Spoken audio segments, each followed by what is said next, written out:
Os irmãos, as irmãs, a paz do Senhor, amém? Amém. Lembrando que você está em pé, pegue sua Bíblia, por favor. Livro de Apocalipse, capítulo de número 3, o verso de número 7 em diante. Esse é o tema que o Davi nos passou. Também já quero agradecer, obrigado por me convidar, para eu poder voltar aqui, muito bom estar com vocês.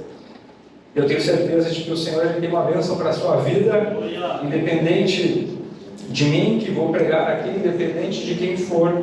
Quando a palavra de Deus ela é anunciada, ela é pregada, ela jamais volta vazia.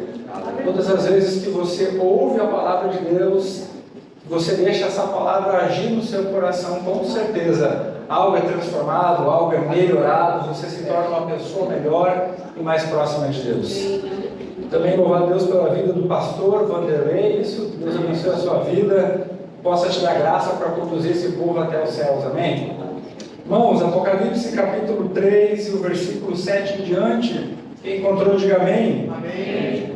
Nos diz assim a palavra de Deus: e ao anjo da igreja que está em Filadélfia escreve: isso diz o que é santo, o que é verdadeiro, o que tem a chave de Davi, o que abre e ninguém fecha, e fecha e ninguém abre. Conheço as tuas obras, e eis que diante de ti pus uma porta aberta, e ninguém a pode fechar, porque tendo pouca força, guardaste a minha palavra, e não negaste o meu nome.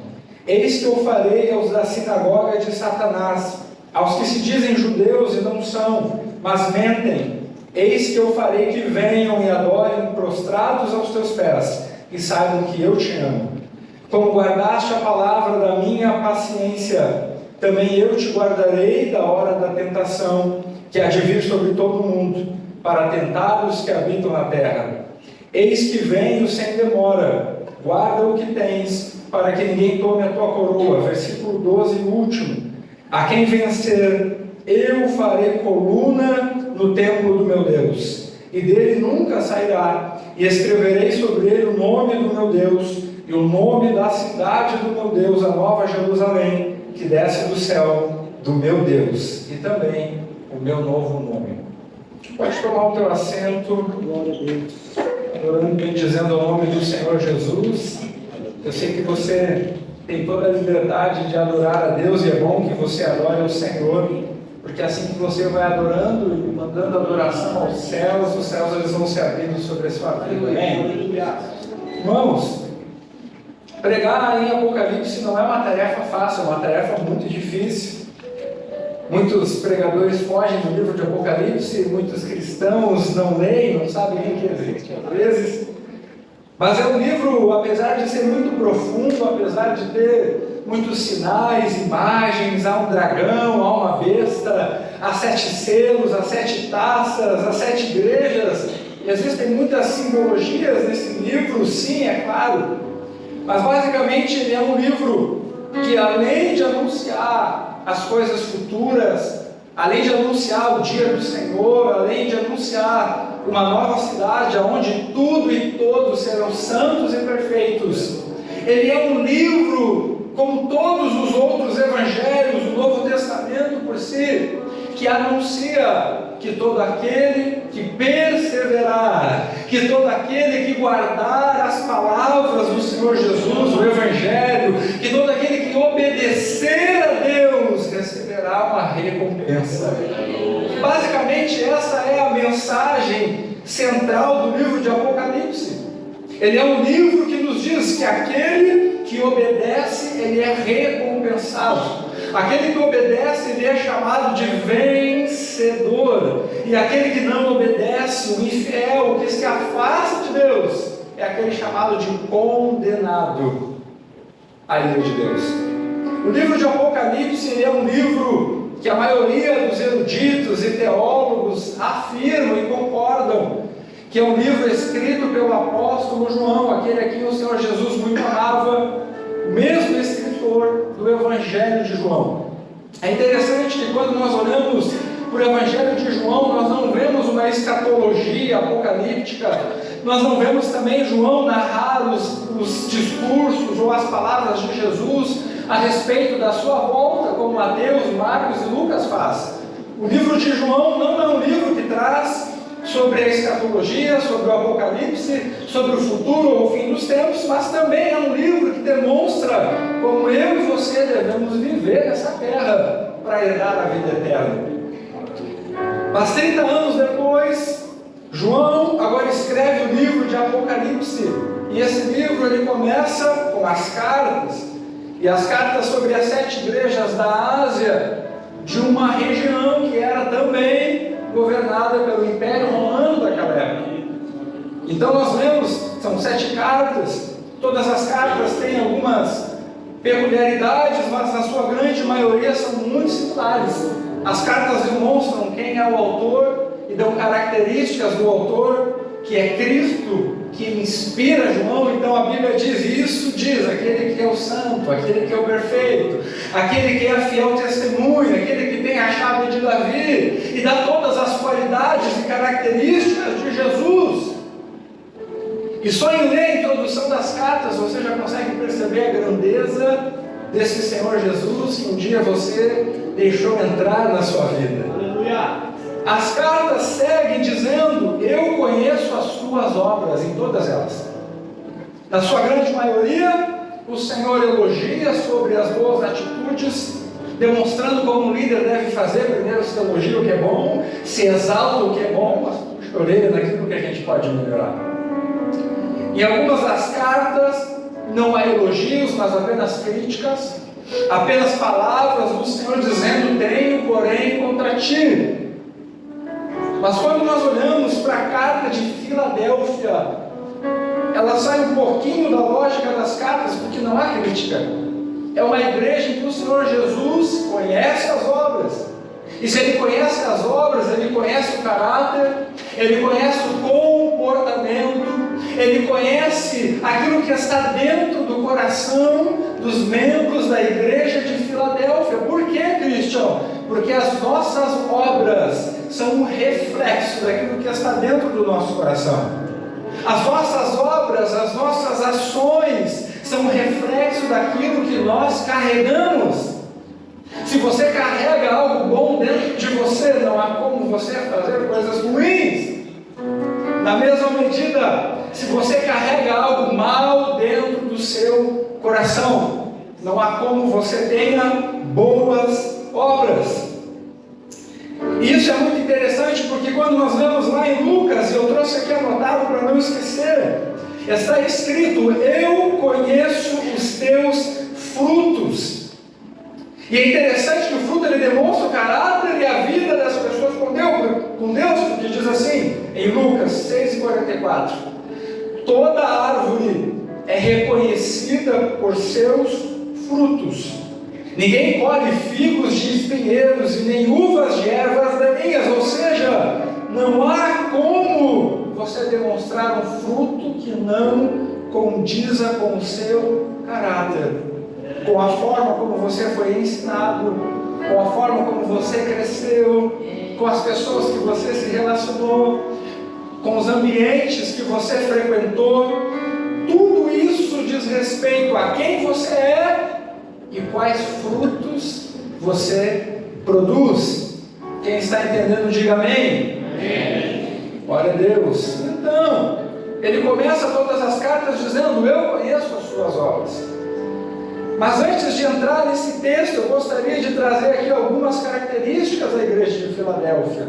Eu sei que vocês veem esse tema por todo setembro e algumas coisas possam ser repetitivas, mas eu gostaria de trazer algumas características dessa igreja para trazer um pano de fundo, um contexto, para que você entenda aquilo que Jesus queria dizer à igreja através do apóstolo João. A palavra Filadélfia significa amor fraternal, amor fraterno, e simbolizava o amor entre irmãos, os irmãos fundadores daquela cidade. Essa cidade de Filadélfia, ela havia sido construída numa região muito importante. Ela estava relativamente perto de Éfeso, que tinha um porto muito importante.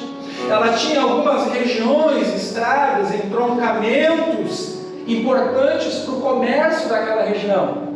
E também por conta disso, ela era muito importante na questão militar. Então essa cidade, ela era uma cidade que permitia atender a interesses comerciais e militares. Obviamente falando do Império Romano daquela época. Era uma cidade importante, era uma cidade com rotas comerciais, era uma cidade que dava acesso a regiões importantes, então tinha um fluxo.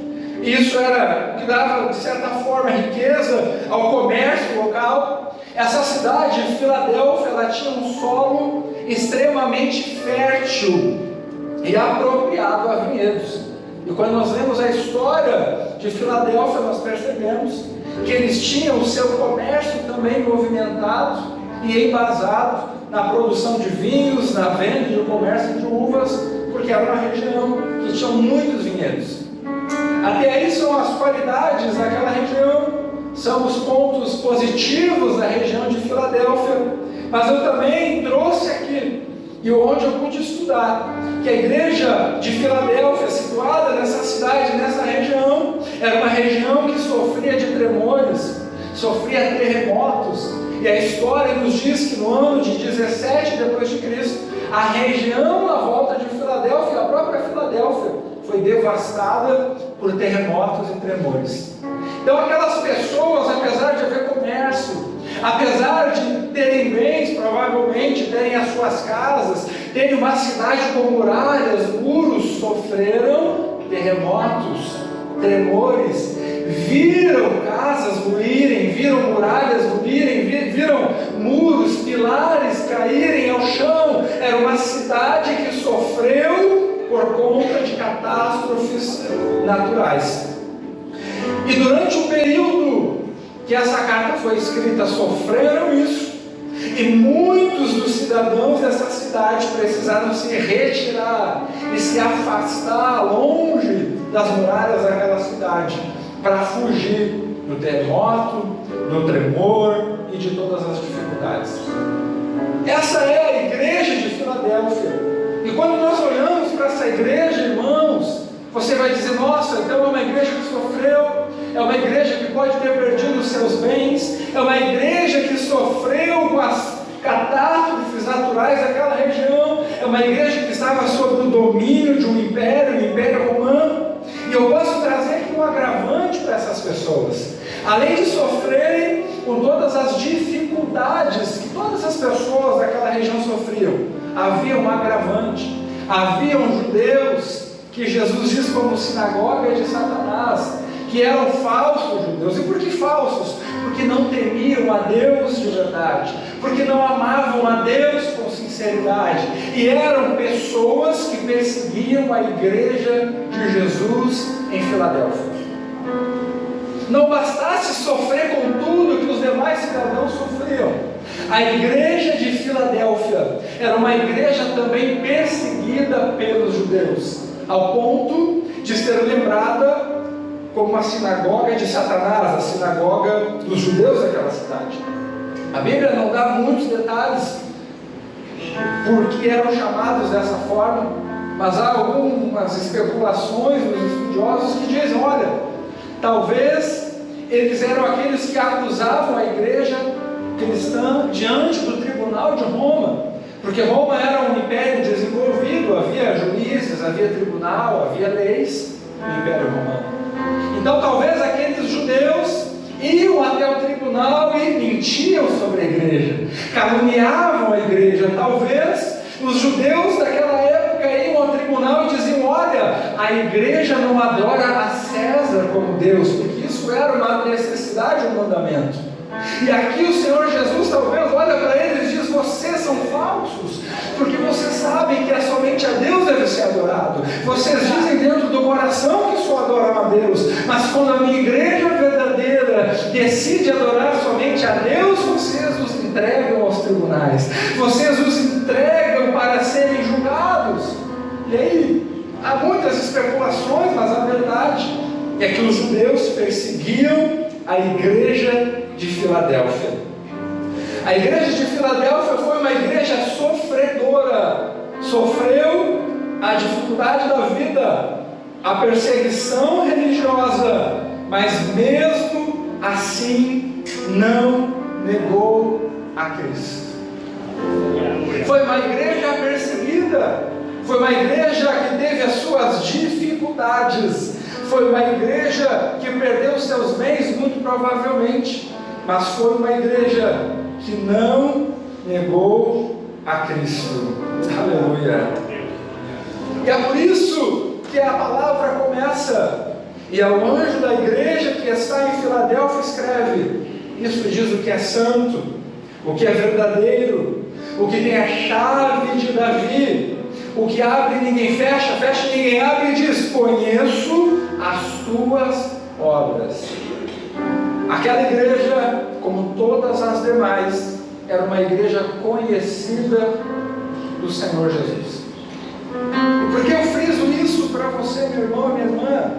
Porque eu friso isso para você que talvez ainda não conhece em profundidade a palavra e o Evangelho, e pode conhecer a igreja, a Jesus e a Deus pelos outros, pelo que a televisão diz, pelo que a mídia expõe. E muitas pessoas, ao olhar para Deus, ao olhar para Jesus, enxergam um Deus distante, um Deus que está assentado no trono dos céus, longe, um Deus que é tão santo, que é intocável, um Deus que é tão santo que não pode ouvir a um pobre pecador, que não pode enxergar um pobre pecador. Mas diferente de tudo que você ouviu, diferente de tudo que o mundo pode ter te falado, Ele é um Deus santo, Ele é um Deus verdadeiro, mas Ele é um Deus que conhece as suas obras. Ele conhece você, e Ele conhece os seus pensamentos. Ele sabe o que você pensa no seu quarto, ou quando você está debaixo do chuveiro chorando, pensando nas dificuldades da vida, pensando nas contas, pensando nas perdas que você teve, pensando nas tragédias da sua vida. Ele é um Deus que conhece a você por completo.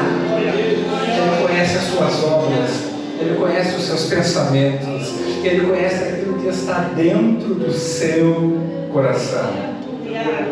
E Ele conhecia a igreja de Filadélfia, por isso Ele diz: conheço as tuas obras, e eis que diante de ti pus uma porta aberta.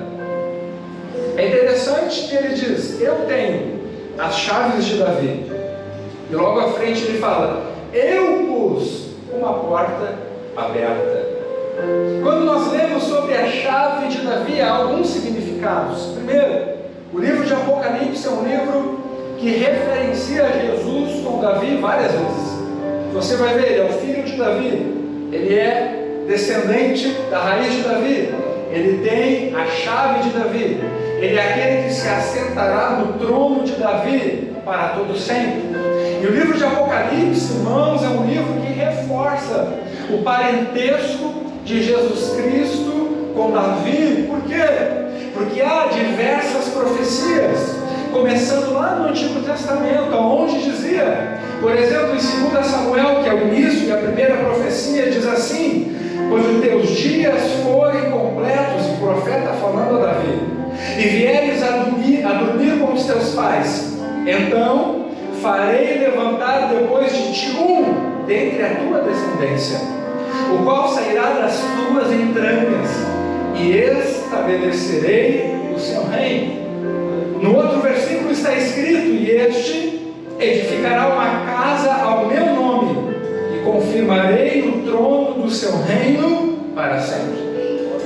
Aí você olha a história, depois de Davi vem o seu filho Salomão, tem um reino próspero, constrói um templo a Deus, mas é óbvio, você sabe, esse templo já não mais existe, Salomão já não mais existe, muito menos o reino de Salomão, que era por consequência descendente de Davi. Então, isso não é simplesmente dito a respeito de Salomão, mas isso é dito a respeito de Jesus Cristo. Ou seja, haveria um que seria descendente de Davi, que sairia das entranhas dele, e teria um reino estabelecido, e mais, edificaria uma casa, e teria um trono para sempre. Essa casa não é uma igreja, essa casa não é algo semelhante a um templo construído com pedras comuns, não. Essa casa é a igreja espiritual que Jesus Cristo está edificando comigo, contigo, com você, com quem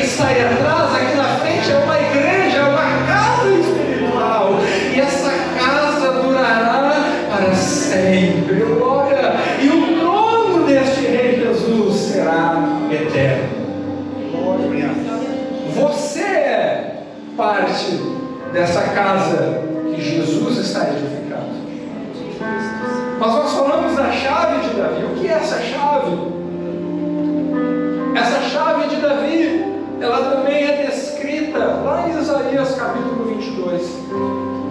Na época do rei Ezequias, aonde ele tinha um primeiro-ministro, ou mordomo, ou tesoureiro, depende da tradução da Bíblia, e ele era um homem que carregava a chave de Davi, e aquilo representava visivelmente que ele era o homem de maior poder no reino, depois do rei, obviamente, e era responsável por guardar, preservar os tesouros da casa do rei.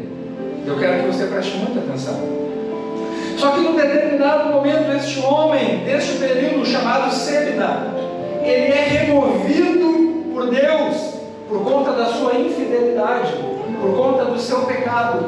Isaías vai dizer que Deus decide remover Sebna, e então elege um homem chamado Eliaquim, e diz: eu colocarei sobre o ombro de Eliaquim a chave de Davi, e o que ele abrirá, ninguém fechará, e o que ele fechará, ninguém abrirá. E quando nós olhamos para esse contexto, onde aparece a chave de Davi, acabamos de dizer primeiro, ela simbolizava o cargo, a função de alguém responsável pelos tesouros do rei. Então, quando nós olhamos para essa história em Isaías era um profeta, os textos desse livro são proféticos também. Eu posso te afirmar que este homem Sebna, ele tipificava o homem caído, ele tipificava Adão, que por conta do seu pecado e da sua infidelidade, ele perde o acesso ao tesouro de Deus. E aí você pergunta: que tesouro? Éden? Não.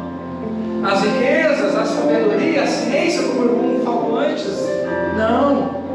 São tesouros? São. Mas não é sobre esse tesouro que eu quero falar. O homem caído, ele perde o acesso ao tesouro de Deus, ao principal tesouro de Deus. Qual é o principal tesouro de Deus? Não são os galardões que você vai receber por ser alguém que fez a obra, não são as mansões celestiais, tudo isso é lindo, tudo isso é bom, não são as ruas de ouro, de cristal que você vai andar, é bom, é tesouro, mas não é o principal tesouro. Aqui a Bíblia está dizendo do tesouro de Deus, a eternidade. O homem caído perde o maior tesouro de Deus, que é a eternidade. Mas então é levantado Eliaquim, que tipifica a Jesus Cristo, o responsável por guardar a eternidade.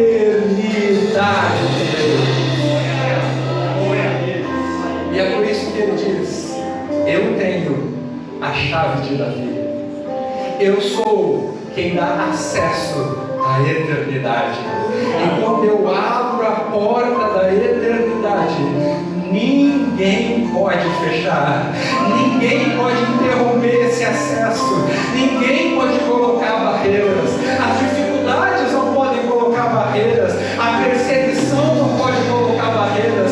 Ninguém, nenhum homem, nenhuma guerra, nenhuma dificuldade, nenhum terremoto pode colocar barreiras, porque quando ele abre, ninguém fecha. E nessa noite eu vim aqui te dizer, da parte de Deus, há uma porta aberta, e ao atravessar essa porta, você receberá a eternidade de Deus, a eternidade com Deus, a eternidade celestial. E não importa o pecado, não importam as dificuldades, não importam os sofrimentos, não importa nada nessa terra, essa porta está aberta e ninguém pode fechar. Quem está entendendo essa palavra? Diga glória a Deus. Jesus, ele diz: eu tenho a chave de Davi, e eu sou aquele que abre e ninguém fecha, e que fecha e ninguém abre. E ele continua dizendo, aleluia, que ninguém fecha e que ninguém abra a não ser Ele. E então Ele fala: conheço as suas obras, e eis que pus diante de ti uma porta aberta, e ninguém pode fechar, ponto e vírgula. E aí Ele volta para aquela igreja que Ele conhece, para aquela igreja que Ele sabe dos detalhes, para aquela igreja que Ele sabe o quanto sofreu, e diz: porque tendo pouca força, porque tendo pouca força, guardaste a minha palavra e não negaste o meu nome. Certamente, ao longo da sua vida, você tem altos e baixos com Deus, não é verdade? Você tem momentos que você ora muito, você tem momentos que você ora pouco, você tem momentos que você não ora, tem momentos que você se afasta de Deus, e às vezes mesmo estando dentro da igreja, e aí você oscila com Deus. Mas é tão interessante que o Senhor, Ele sempre nos puxa, Ele sempre nos leva a voltar a orar, Ele sempre nos leva a voltar a buscar, Ele sempre nos dá uma injeção de ânimo, não é verdade? Às vezes você vem num culto quebrado, com vontade de parar, de desistir, aí você ouve uma palavra, você se anima, você é cheio de Deus, você volta para casa e diz: eu vou voltar a orar, eu vou voltar a buscar, eu vou voltar a ler a Bíblia. Então você volta a buscar a Deus, e ao longo da sua vida, eu acredito que você sempre está buscando mais de Deus, mas aí você olha para dentro de você, você olha para as suas dificuldades, você olha para o seu dia a dia, você olha para uma sociedade que sufoca a fé cristã no trabalho, na escola, na faculdade, você vê uma série de pautas, ideologias que tentam enfiar goela abaixo na sociedade, na igreja, e tudo isso parece que nos sufoca e tira a nossa força, mas o Senhor está dizendo: ainda que haja dificuldades, ainda que haja provações, ainda que haja momentos de pouca força, guarde a minha palavra, não negue o meu nome. Por quê? Porque se você guardar a palavra, aceitar a palavra, confessar o nome de Jesus, Ele dirá: há uma porta aberta para você, mesmo tendo pouca força, mesmo tendo pouca força. O Senhor está dizendo para você: mesmo tendo pouca força, mesmo sendo fraco, mesmo sendo um pecador, mesmo sendo alguém miserável, guarde a minha palavra. Será que você pode dizer isso para alguém do seu lado? Tem pouca força. Diga: tem pouca força, mas guarde a palavra do Senhor Jesus. Tem pouca força, mas não negue o nome do Senhor Jesus. O Senhor está nos convidando, e eu já vou encerrando, para diante das dificuldades, para diante das provações, para diante dessa sociedade tão corrompida, guardar a sua palavra e não negar o seu nome. O que é isso? Não é simplesmente da boca para fora, não é simplesmente você falar: eu acredito em Jesus, eu aceito a Jesus aqui dentro ou com as suas palavras, mas é quando você está no seu trabalho e as situações que fariam você negar a Jesus com as suas atitudes, com o seu sim, com a sua concordância.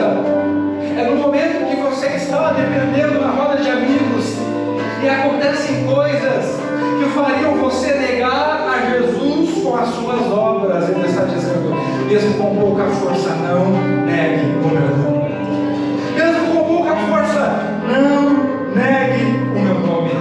Ele está dizendo: mesmo nas situações mais adversas, não negue o meu nome, porque você está com pouca força, mas para você a porta está aberta. A porta da eternidade está aberta. Ninguém pode fechar. Nenhuma dificuldade pode fechar. Nenhum homem poderoso, nenhum governo, nenhuma guerra pode fechar. A porta dos céus, a porta da eternidade está aberta para você essa noite. Eis que pus diante de ti uma porta aberta, porque tendo pouca força guardaste a minha palavra, não negaste o meu nome. E ele segue. Vou para o versículo 10. Como guardaste a palavra da minha paciência, também eu te guardarei da hora da tentação que há de vir sobre todo mundo, para tentar os que habitam na terra. Eis que venho sem demora. Guarda o que tens, para que ninguém tome a tua coroa. Essa palavra coroa, ela é melhor traduzida por lauréis nesse texto e no contexto dessa época. E lauréis era aquela coroa de flores que os reis tinham, que os imperadores tinham, que as pessoas nos jogos públicos recebiam quando ganhavam. E aquela coroa, ela simboliza vitória após uma disputa, vitória após uma batalha, vitória após uma guerra. O Senhor Jesus está olhando para a igreja de Filadélfia e está dizendo: eu venho sem demora. Não é eu virei, trazendo uma visão, uma interpretação de algo muito distante. Ele está dizendo no tempo presente: eis que eu venho sem demora. Ele está dizendo: fiquem alertas, eu virei em breve, não vou tardar. E ele está dizendo: guarda o que tens, segura o que tens, agarra o que tens. Ou seja, você já tem a salvação, você já tem a eternidade nas mãos, você já tem a vida eterna, você já tem os céus nas suas mãos, você tem a salvação. E ele está dizendo: venho sem demora, guarda o que tens, para que ninguém tome a tua vitória. Você está numa disputa, você está numa guerra, você está numa batalha para perseverar, para se manter fiel, mas ele está dizendo: persevera, guarda, porque você já tem. Agarra aquilo que o Senhor colocou nas suas mãos, a sua fé, a sua confissão de fé, a sua crença em Jesus, para que ninguém, para que nada tome a tua vitória, porque naquele grande dia você vai chegar, você vai dizer, mesmo com pouca força: Senhor, mesmo com dificuldades, mesmo com uma opressão do mundo sobre a minha vida, eu cumpri a corrida da fé, eu cheguei, e agora eu quero a minha coroa. Você poderá chegar no céu e dizer: não foi fácil, não foi tranquilo, não foi de batata, foi difícil, mas eu cheguei, eu quero a minha coroa. E para encerrar, ele diz: a quem vencer, eu o farei coluna no templo de Deus. E é interessante porque ele está falando com uma igreja que viu colunas ruírem ao chão, que viu paredes caírem, grandes construções irem ao chão, que viveram uma vida de instabilidade naquela região. E ele está dizendo: ao que vencer, ao que for fiel, ao que perseverar, eu farei coluna na casa do meu Deus. Ele está dizendo: a sua fraqueza na terra será a sua fortaleza nos céus. A sua fraqueza na terra será a sua fortaleza nos céus. Ele está dizendo: vocês viveram uma vida de instabilidade, vocês viveram uma vida de incertezas, mas no meu reino, na casa de meu Pai, vocês serão colunas, nada os moverá, nada tirará vocês do lugar, vocês terão estabilidade nos céus. Glória ao nome de Jesus. E ele está falando: o que vencer, eu farei coluna no templo do meu Deus, e dele nunca sairá, e escreverei sobre ele o nome do meu Deus, e o nome da cidade do meu Deus, a nova Jerusalém, que desce do céu do meu Deus, e o meu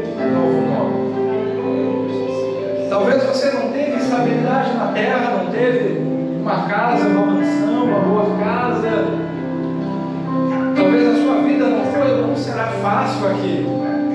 Mas se você perseverar e guardar a palavra de Deus, você será coluna. Talvez você não teve um nome importante, mas lá você receberá um novo nome, o nome de Jesus Cristo. Talvez você não morou nos melhores lugares ou na melhor cidade que você poderia morar nessa terra, mas lá você morará na cidade do próprio Deus, a Nova Jerusalém. Talvez aqui você morou a vida inteira de aluguel por N razões. Lá haverá uma mansão celestial para você. A sua fraqueza na terra será a sua fortaleza nos céus.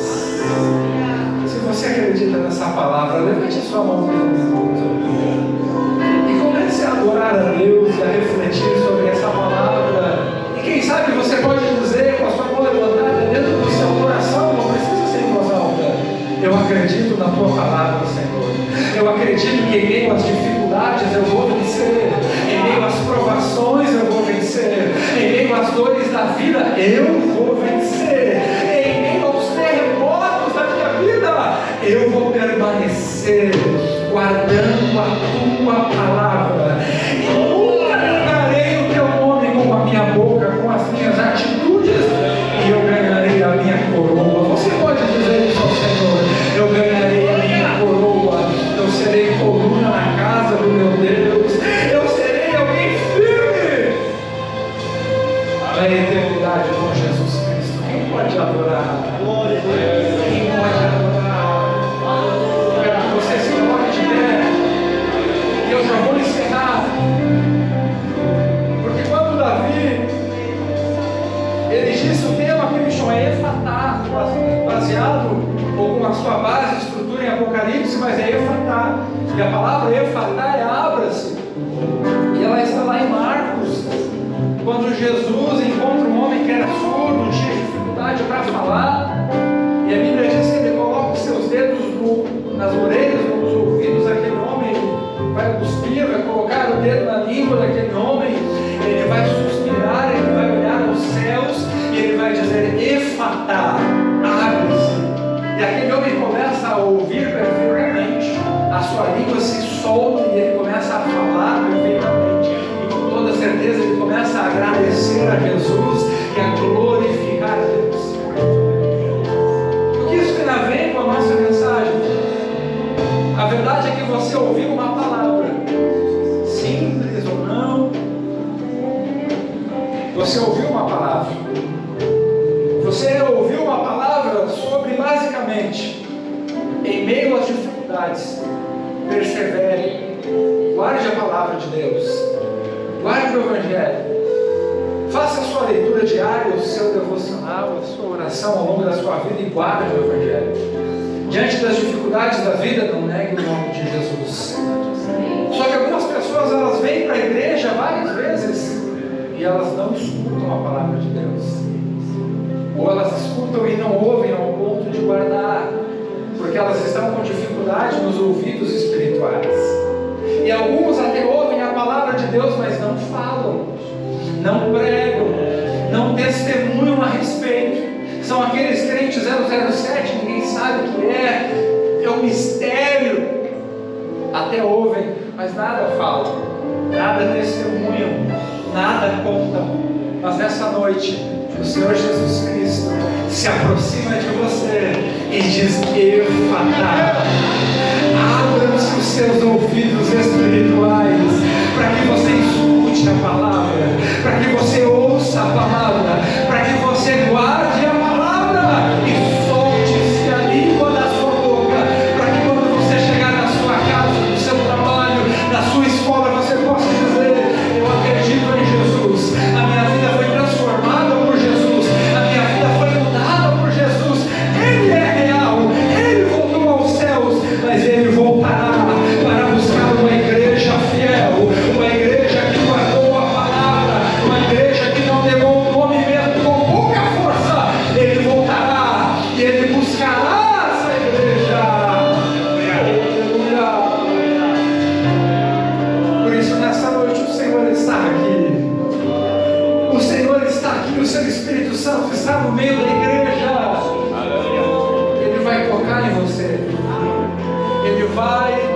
abrir os seus ouvidos espirituais.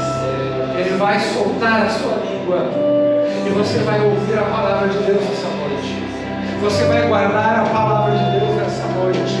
E você vai voltar para a sua casa, vai seguir a sua vida, mas você vai testemunhar.